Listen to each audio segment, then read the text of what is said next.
Hisia mseto zimeibuliwa kwenye vikao vya maoni ya wananchi kuhusu uuzaji wa hisa za Safaricom kwa kampuni ya Vodacom, huku baadhi wakiunga mkono mchakato huo na wengine wakielezea wasiwasi kuhusu uwazi na uwajibikaji.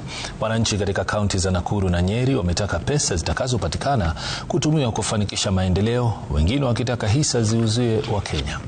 Miriam Nyambura anaarifu.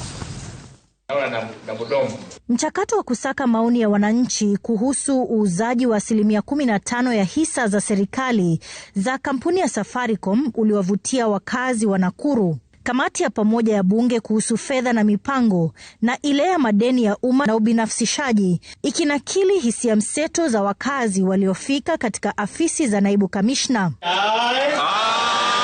Baadhi ya wakazi wakisisitiza uwazi na uwajibikaji kwenye mchakato huo. Hii pesa sasa na sapotea kama hii wengine wabunge wanachukua kila wakati, amefanya kotini kama kwao. Planet area, you can see the infrastructure like ujenzi ilikwama. Tumeomba tupitishe, na tukipitisha tafadhali mtukumbuke Rongai.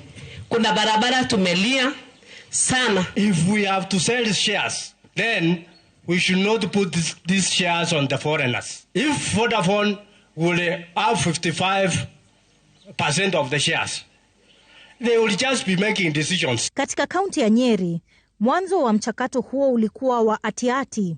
Ukumbi wa kupokea maoni ulikuwa pweke na kuwalazimu viongozi kuchukua jukumu la kuwasaka na kuwahamasisha watu wakusanyike ili watoe maoni yao. Kikao kilipotimia, wakazi waliibua mjadala kuhusu uuzaji wa hisa hizo, huku baadhi yao wakieleza kutokuwa na imani na mambo yanavyoendeshwa. Let me just be categorically clear.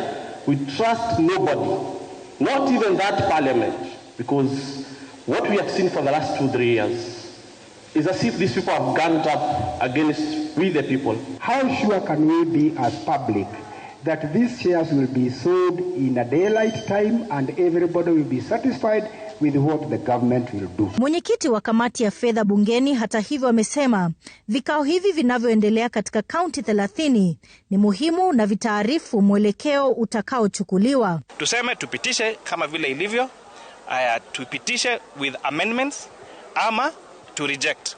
Kwa hivyo those are the 3 options that this joint committee will have. Baadhi ya wakazi nao walipendekeza njia mbadala za kukusanya mapato badala ya kuuza hisa.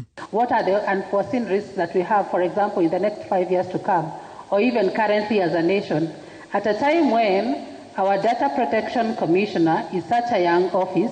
Serikali inamiliki 35% ya hisa za Safaricom na inapendekeza kuuza 15% kwa kampuni ya Vodacom ili kupata fedha za miradi ya maendeleo na kupunguza mikopo. Miriam Nyambura, runinga ya